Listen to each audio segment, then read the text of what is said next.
we're going to look at the grade 1 skills and abilities. And when we say grade 1, we're not referring to first grade, right? What we're saying is these are the skills and abilities that you will need to pretty much master in order to score excellently on the exams. And I'm not the one inventing these skills and abilities, they're actually in the syllabus. So CSEC has told us what you need to be able to do to get a grade 1. The two skill categories, there are two types of skills that you need to master. And by the way, I know most of you guys, perhaps none of you guys have actually read through the CSEC syllabus. So I've read through the syllabus and I'm just quoting from the syllabus. It's a long, boring PDF. And so I've kind of extracted some important points and made them into this presentation. So the two types of skills that you need to master, or that we'll be looking at when it comes to CSEC English A and B, are understanding and expression. So the understanding skills, the skills under this heading, this is about the decoding and interpreting of messages through the analysis of the language structures and devices used in any given context. So pretty much what this is saying is, how well are you able to get information from the page to your mind? Are you understanding? Can you analyze? Are you reading between the lines? That is the understanding skill. We're going to look at all the skills under that. Expression, the conveying of meaning through the section of language structures and devices appropriate to each specific context. So understanding is about reading pretty much, and expression is about writing. How well can you produce your thoughts, your ideas on paper? So we're going to look at your paragraphing skills, your storytelling skills, your mastery of grammar, how well you're able to use persuasive devices, stuff like that. So understanding, how much can you grasp from the text or from the question? Expression, how well can you put that on paper? So according to the syllabus, there are 31, that's a big number, there are 31 specific skills that you need to master. So again, for those coming in late, we're looking at CSEC English A and B. We're looking at the skills needed to basically get a grade 1 in both. So according to the syllabus, there are 31 specific skills. And this is going to be very important. As we go through these skills, rate your competency, your ability. How would you grade yourself when it comes to each of these skills? Yeah.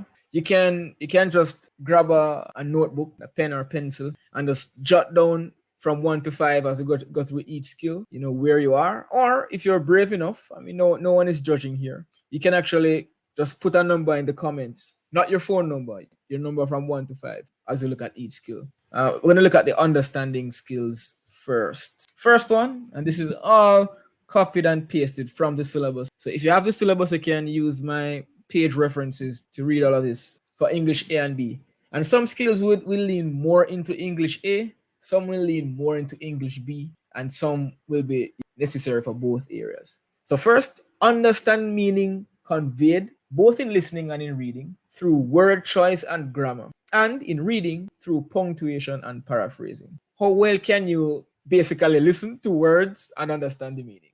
Taking into consideration, you know, how punctuation might affect meaning, paragraphing, word choice. Word choice is very important, especially in English B, when we talk about diction, stuff like that. And hopefully in future live streams, we can dig deeply into at least some of these skills, but for now, it's just an overview. I'm just showing you the 31 skills, and basically you can, dig deeply into the skills that you think you need to work on. And it's a pretty critical skill for English A. So I'm going to be moving quickly. I'm not waiting for everyone to drop a number in the chat, but if you can manage to keep up, that would be good. The second skill you're going to need, recognize facts stated explicitly, right? So when you get a passage on let's say English A paper 2, are you able to pick out the facts that are clearly stated from that? Not the opinions, not devices, not the writer's tone of voice, just the facts as they are. Are you able to extrapolate those from a given text? You have to be able to do this. So these are all things you need to be able to do to get a grade 1.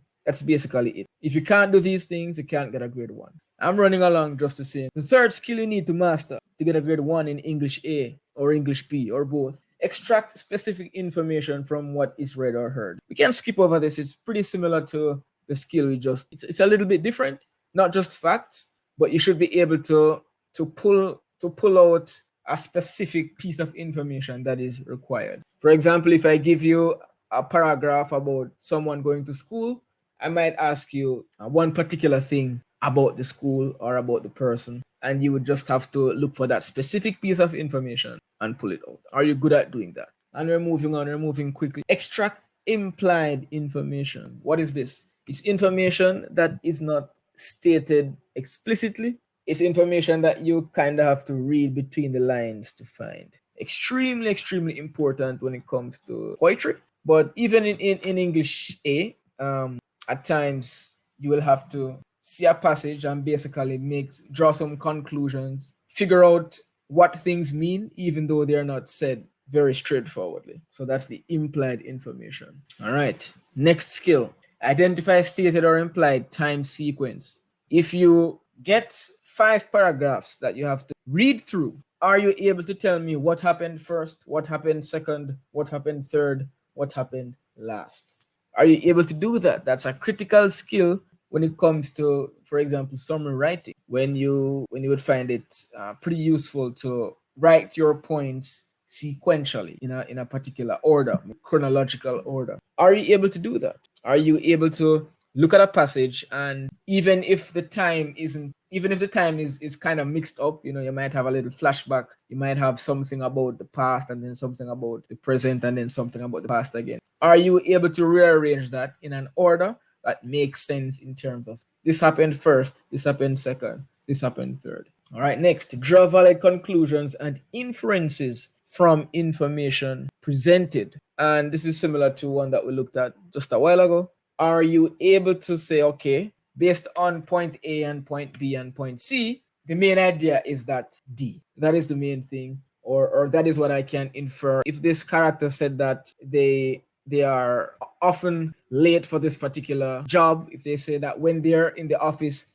they feel upset, maybe I can draw a conclusion that they hate their job, right? It's a conclusion, it's an inference, it's not stated explicitly, but based on the information around it, I can make that inference and draw that conclusion. Are you able to do this? It's a skill required for English A and B. Yeah? Are you able to do that? These are all skills mentioned in the actual syllabus. I'm not making this up. CSEC said you should be able to do all of these things if you want a grade 1. Organize cause and effect relationships. Are we able to look at a passage, look at a text, and identify that A caused B to happen? Are you able to do that? Critical in summaries, and you will need to be able to do this, through your own writing when it comes to like argumentative writing. Are we able to recognize cause and effect? The next skill, identify main and subordinate ideas and trace their development. So when you look at a piece of text, can you find the main idea?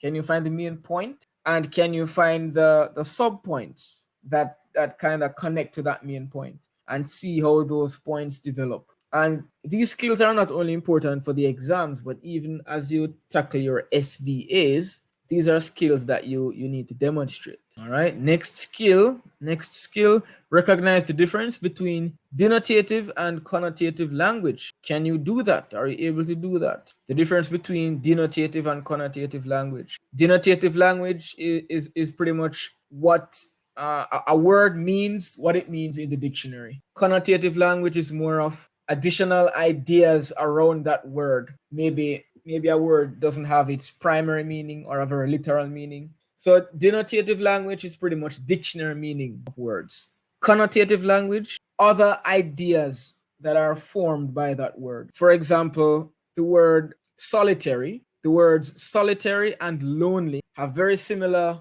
denotation. If you look in the dictionary, there might be synonyms. Solitary, lonely. However, solitary has a positive connotation because it kind of means you're alone and you want to be alone. But lonely has a more negative connotation. It brings other ideas to mind: anxiety, depression, isolation. And so that is like the connotation of the word. What are the themes and ideas that the word calls to mind? It's not just about what the dictionary says that it means. And that is important. That's especially important when it comes to poetry. And how well can you deal with expository passages? Basically, are you able to read and understand an article or a report? And this is as opposed to a story. So we're not dealing with poems and stories and plays, because some of us we're pretty good at reading on the literary texts. But if we get a report or if we have to deal with an argumentative piece, it's a bit more difficult. Interpret and respond to tables and pictorial communication, such as diagrams,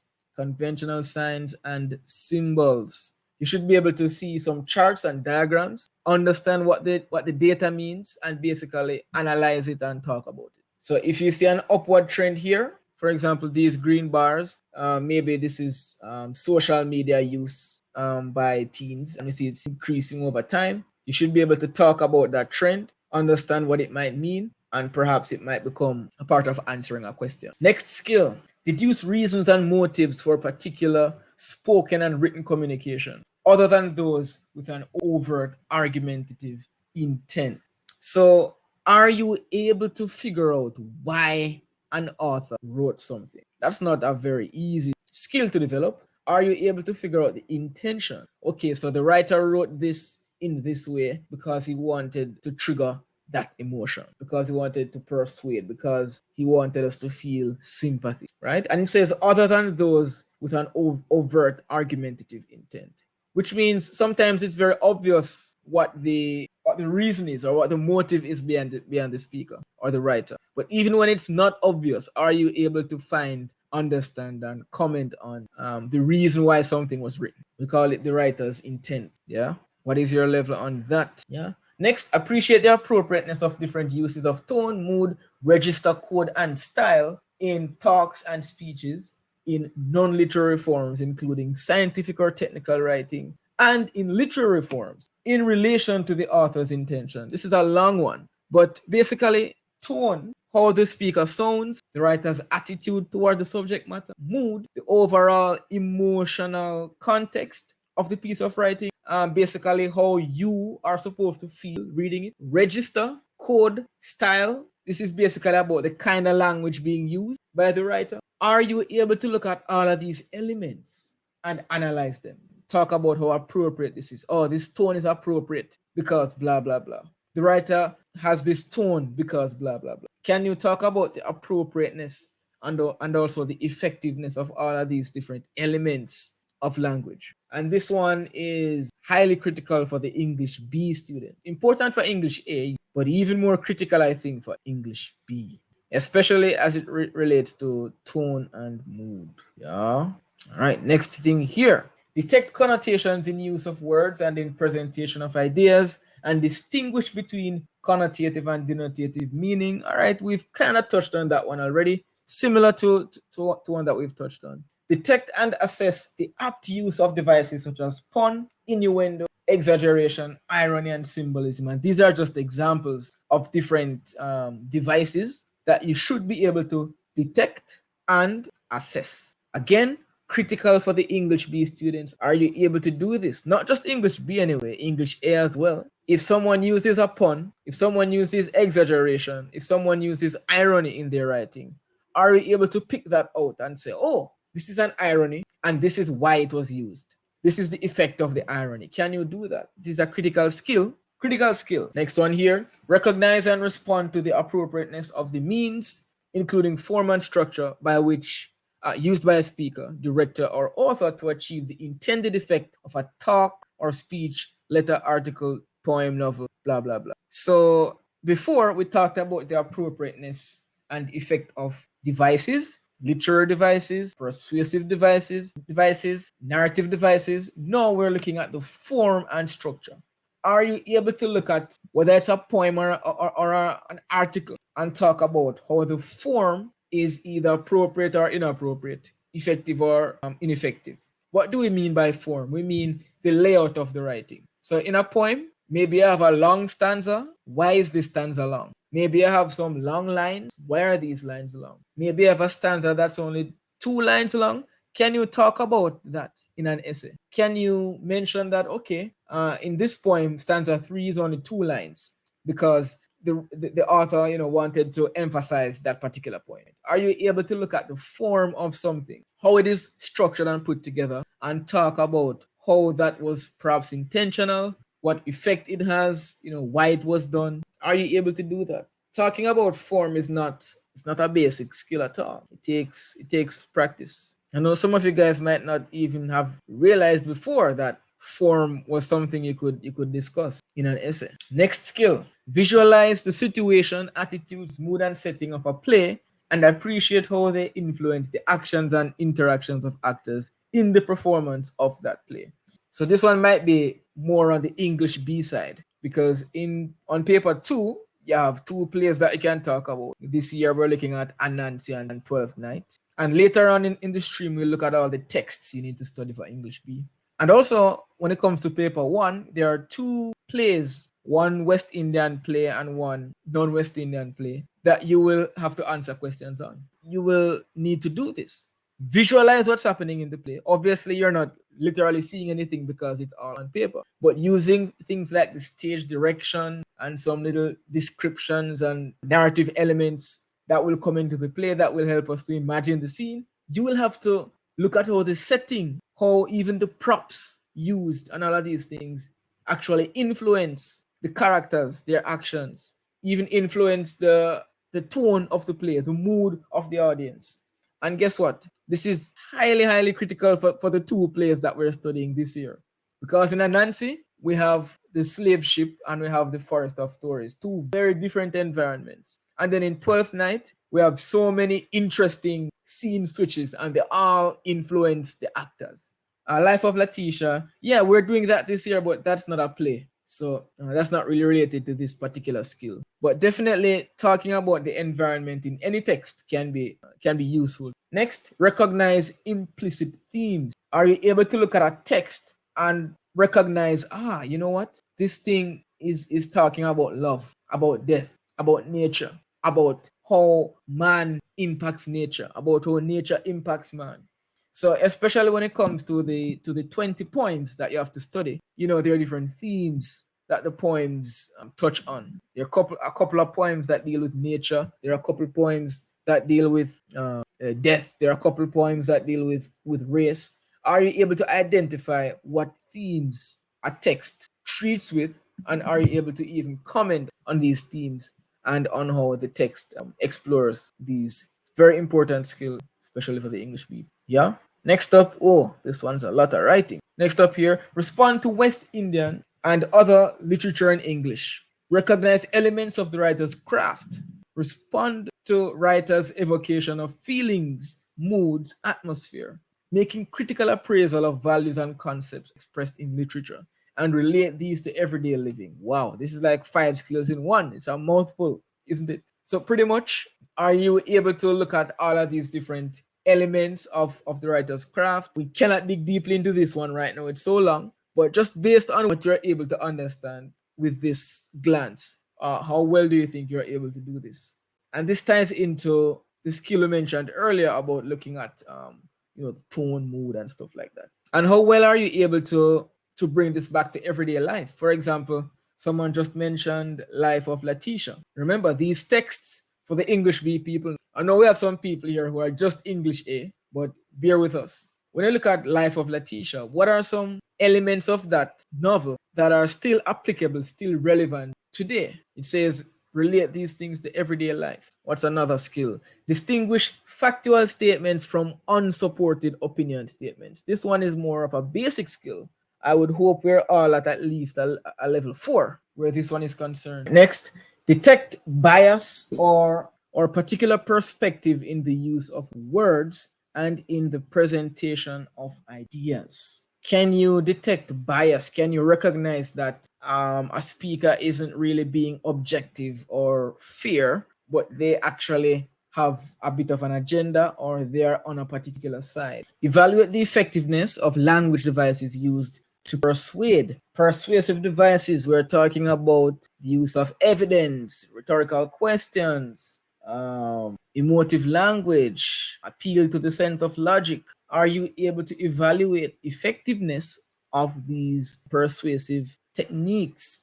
And even more importantly, for the English A persons, are you able to use these devices to your advantage. All right, next up here, recognize the range of techniques of persuasion employed in social intercourse and in the mass media and assess their argumentative effects. So we already know what persuasive techniques are, right? Techniques of persuasion, persuasive techniques. So if you see an ad, an advertisement, if you see a news article, if you see a debate or a speech, are you able to talk about the persuasive language, the persuasive techniques used? Are you able to do that? Yeah. That's basically the understanding skills, the skills that relate to understanding. Remember, we're looking at understanding as well as expression. So we've just looked at the skills related to understanding. So based on the numbers that you would have been providing in the chat, and also the numbers that you might have been writing down on your own in a notebook, or even just the numbers that you've been running around in your head, even if you're not writing anything down, what would your overall understanding score be? Looking at all of these skills for understanding. And we haven't dived deeply into each of these skills, so you might not even fully understand what some of these skills are talking about. But based on what you understand, how well do you say are you able to understand language? That's basically the question. Whether it's English A or English B, whether it's fiction or non-fiction. What's your understanding level? All right, bam. Let's go over to expression. Expression. Oh, Lemongrass says 4 flat. It sounds like you actually took an average of your scores. Jaraland 3.5, Daniela 3.5. All right. Yeah, these are not terrible scores. Not terrible scores. All right, so we're looking at expression. Use appropriate diction. So before we were looking at how well you are able to look at some text and assimilate the information from the paper to your brain. Now it's the reverse, from the brain to your paper, from your brain to the paper. So how well are you able to use appropriate diction, grammatical forms, and suitable punctuation and paragraphing to convey meaning clearly and with facility? So this is touching on a number of things. Have you mastered the rules of grammar when it comes to both writing and speaking? And we know that speaking is relevant here because of the SPA, present for the SPA, a speech, or do an oral presentation. When it comes to writing, paragraphing, yeah. So grammar, paragraphing, punctuation. How well are you able to use these elements of language to communicate clearly? Next skill you need: communicate factual information clearly, concisely, and adequately in giving oral and written instructions, reports, summaries, and expositions. How well are you able to do all of this? It's a skill you need to master. Yeah. Next up, organize and sequence events to communicate emotional and imaginative interpretations of experience. And this one, I guess, is super important for the story writing question in English A. So you have a bunch of ideas in your mind. How well are you able to sequence, order them, write them clearly and effectively while achieving emotional effect and releasing your imagination on the page? How well are you able to do that? Next, use language, tone, mood, register, code, and style appropriate to particular situations and context. Are you able to use language appropriately? If you need to be writing in a professional manner, are you able to write professionally? If you're writing a story, then you wouldn't be using the same kind of language. You would be writing, say, an email to your principal, right? So are you able to match the language you use to the situation at hand? You need to be able to do that because there are so many different types of writings, so many different questions you will need to answer, and each question has a different approach in terms of the tone used, the language used, pretty similar to the one before. Demonstrate the ability to employ, wherever necessary, a range of argumentative techniques for emotional impact. Can you make me cry? Can you use your pen, your piece of paper, and bring tears to my eyes? Are you able to build an argument so that I not only understand with my mind but with my heart? English A people, you will need to do this for section D of paper 2, when you will need to write an argumentative or persuasive essay. Next one here, present a logical argument using justifiable techniques related to sound, oral, and written debate. How good are your debating skills? Can you present a logical argument, an argument that makes sense, an argument that's not just based on opinion, emotion, but based on reason, logic? And you might see this word techniques a lot in the skills section. There are so many techniques you need to master when it comes to writing: argumentative skills, persuasive skills, and last one here, research a topic or situation from the angles or perspective in order to express an informed opinion. And because of the word research here, obviously this is not talking about paper one or paper two, but this one is directed at the SBA. Oh, by the way, oh man, I know you're tired of skills, but here are 7 additional skills. We're going to breeze through these that the English B students have to master. So the English A students kind of escape with these skills, but if you're doing English B, you got to master these skills. You must know how to respond to West Indian and other literatures in English, novels, short stories, poems, and plays, to make rational and sensitive appraisal of value judgments, states of consciousness, and other concepts explored in literature, and to relate these to everyday living. We kind of looked at this in one of the earlier skills, but this one is more about taking all of these things from the texts and bringing them to real life, relating them to real life. States of consciousness, all the different concepts that we can find in the plays and in the stories. Are you able to talk about them and relate them to real life? So these are for the English BP. So basically, describe, analyze, and synthesize information drawn from various sections of a text for the purpose of answering a particular question. So what do we mean? To describe is to outline relevant content, very basic skill. To analyze means to break down, select, and comment on the significance of relevant details. And to synthesize means to bring together. What does this mean? It means if you read a play, if you read Anansi, and then you get a question that asks you to talk about Captain, you're not just going to talk about one page of Anansi. You will have to get information from different parts of the play, beginning, middle, end, and basically collect all the relevant information, relevant to Captain, relevant to the question, put them together in a way that makes sense. Are you able to find information from all over the text and eventually write an essay covering a particular question? Are you able to do that? English B people, you have to be able to do these things. Communicate informed opinions and judgments in well-structured analytical responses in oral and written form using the vocabulary of literary criticism. This last part is critical. The vocabulary of literary criticism. This comes with practice. It comes with reading master essays. So when you're analyzing, when you're writing essays, there are certain words, there are certain vocabulary that you're gonna be relying on. There are certain phrases that you're gonna be relying on. We can't get into all of those now. This is just breezing through the skills. Produce balanced critical analyses. Are you able to produce balanced critical analyses? Not just looking at one side of an issue, but being more objective, being more balanced. Are you able to look at two sides of the coin? Yeah. Recognize the writer's craft, and we're looking at like the different techniques and stuff like that. Are you able to do that? We kind of touched on that earlier on. Recognize and distinguish between moral assumptions contained in a particular text. What are the different moral assumptions? What are different like the different social norms, the different philosophies? What are different societal concepts and so on that come out in various texts? Yeah. And the next skill here, the last one, grasp concepts and values and understanding of how these are manifested in literature, these same morals and stuff. So yeah, we're not going to belabor these 7 skills, but just some additional stuff that English B people in particular need to understand.